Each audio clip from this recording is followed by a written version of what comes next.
President-elect Donald Trump is picking loyalists to fill key posts in his second administration, but getting some of the more controversial candidates approved by the Senate could be challenging. So far, 12 people out of 24 that will face confirmation on Capitol Hill have been announced. We want to bring in ABC News contributor and editor for the National Review, Ramesh Ponnuru, and Republican strategist and former senior advisor for Vivek Ramaswamy, Tricia McLaughlin. Great to see you both. Thanks for joining me. Ramesh, I want to start with you. Trump is determined to have Matt Gaetz confirmed as Attorney General. And it seems as though Trump is putting this major loyalty test on the GOP, right? But will the party ultimately accept Gaetz into its ranks? Well, I think that there is rising resistance that has not diminished since the initial shock of the announcement. And Republican senators, you know, a lot of them are inclined to give Trump deference. They understand that he wants people who are loyal to him, which is a totally reasonable thing for any president to want in a cabinet secretary. But they also think they have a constitutional duty to provide advice and consent. And they have various objections to Gaetz. Probably he's the one who's running into the most trouble on Capitol Hill, just based on these outstanding charges against him, but also not criminal charges, but questions, that is, and also questions about his ability to lead the Justice Department, his competence, and his character.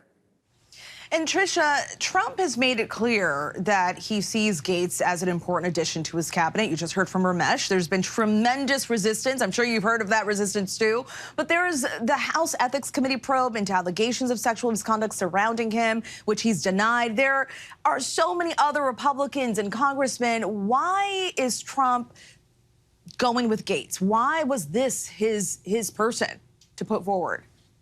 There's a lot of theories on this strategy that are out there. From my perspective, I wonder if Matt Gaetz is, in a way, a bargaining chip. Donald Trump does have a number of candidates to lead agencies that are somewhat controversial. I think he's made some fantastic choices, but take RFK, there's going to be some resistance from more moderate members of the Senate. But if you put Gaetz out there, knowing that this report might come out, Gaetz has already resigned from Congress. If that's the chip, and it makes it clear that he's not going to be confirmed by the Senate, then it's likely Donald Trump has more leverage when it comes to getting Tulsi Gabbard, getting RFK, getting Kristi Noem, getting some of these other nominees through. So it might not be that. It might just simply be that Matt Gaetz is a loyalist. He's a firebrand, and he's also actually thought to be a policy wonk on the Hill. So it could be as simple as that, but there could be a broader strategy at play here. Yeah, good point. Ramesh, how else could Trump possibly try to flex his political muscle and test loyalties on Capitol Hill?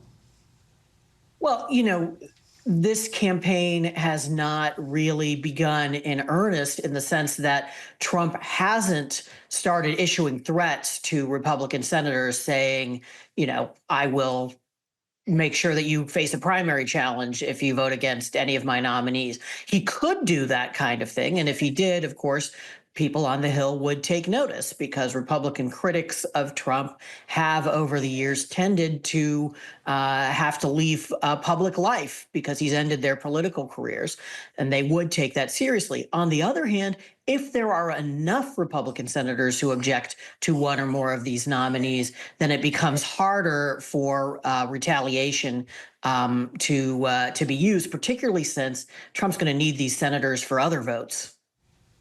Yeah, and Tricia, I mean, you were a senior advisor for Vivek Ramaswamy. He was critical, very critical at one point of Trump, and now he's possibly going to be in Trump's cabinet.